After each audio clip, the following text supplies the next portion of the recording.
Hello and welcome to the video description of the Suzuki Swift SZ5 1 litre BoosterJet manual.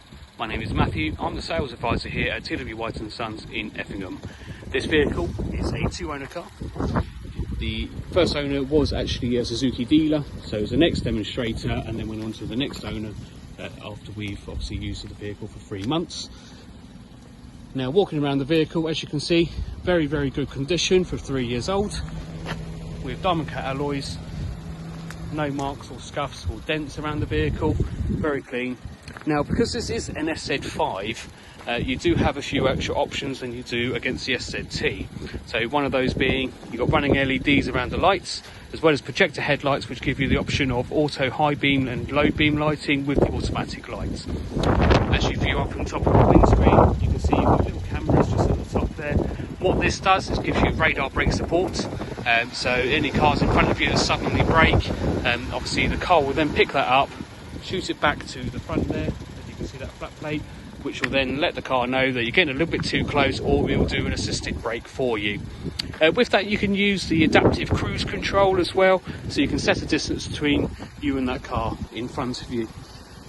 Now what I'm going to show you first is open the boot, give you a good idea of the size of the boot. So nice deep boot, as you can see there, with over the top tether if you've got child seats. And as I open up the side door, which you do have what we call a shaved door handle, so rather than being on the outside and open like this, it is actually flush with the window.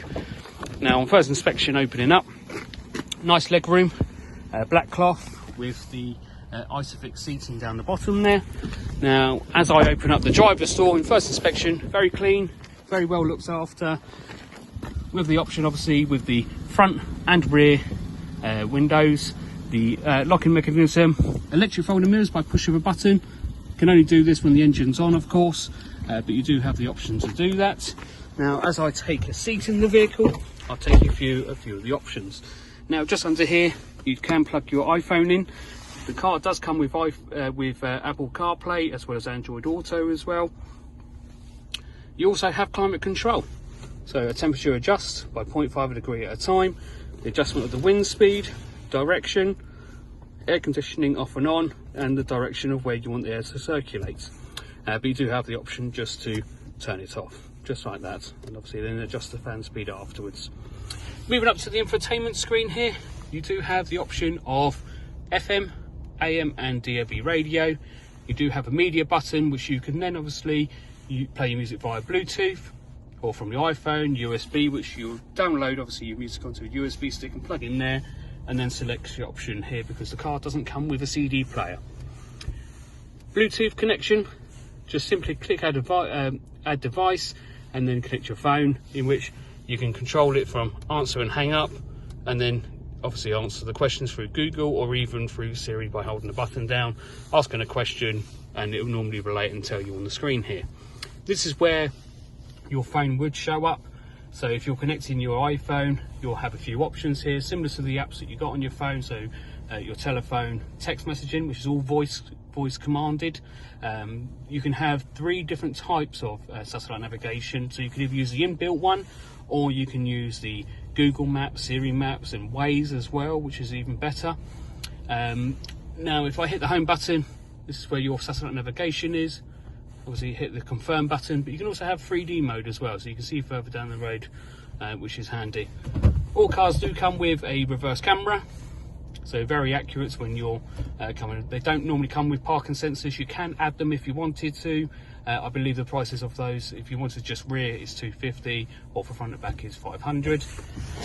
As I said on the description when I was outside the car, it does come with automatic lighting, which you just push forward like that, and then you can have auto high beam and low beam lighting. Push button start and stop. And then on the right hand side there you do have your window wipers adjustment. This is your adaptive cruise button here, so to initiate cruise you hit that button, and then as you can see on the screen here you have the distance between you and that car in front of you, and then when you're ready just hit the set button, and then it's all set, and then just push the button and it stops. Now moving to the screen, as you can see the car has done 24,200 miles, so average mileage for the age of the car. And then the button here on the right hand side, you keep pushing it, it gives you different description on how the the performance, what's your miles per gallon, the time you've been driving, the motion as well. Lets you know a source of G-force, shall we say, the torque and power that you're putting through the engine. So if I hit the revs there, you can see on the accelerator you're braking, so it gives you statistics on how your driving's going. This is your hybrid, so it gives you a description of when you're driving. The power will go into the engine from the wheels, but if you're using some of your battery power into your motor, it will show you directions of which ones you're using. But it is an assisted hybrid system. And then obviously the next screen is showing you what your average miles per gallon, how much fuel you've got left as well, which is just on the right hand side there. My name is Matthew, and as I said, I am a sales advisor here at TW White & Sons in Effingham. And if you'd like to come in for a test drive, please feel free to do so. Please make an appointment, which is the telephone number on 01372 414 414. Thank you.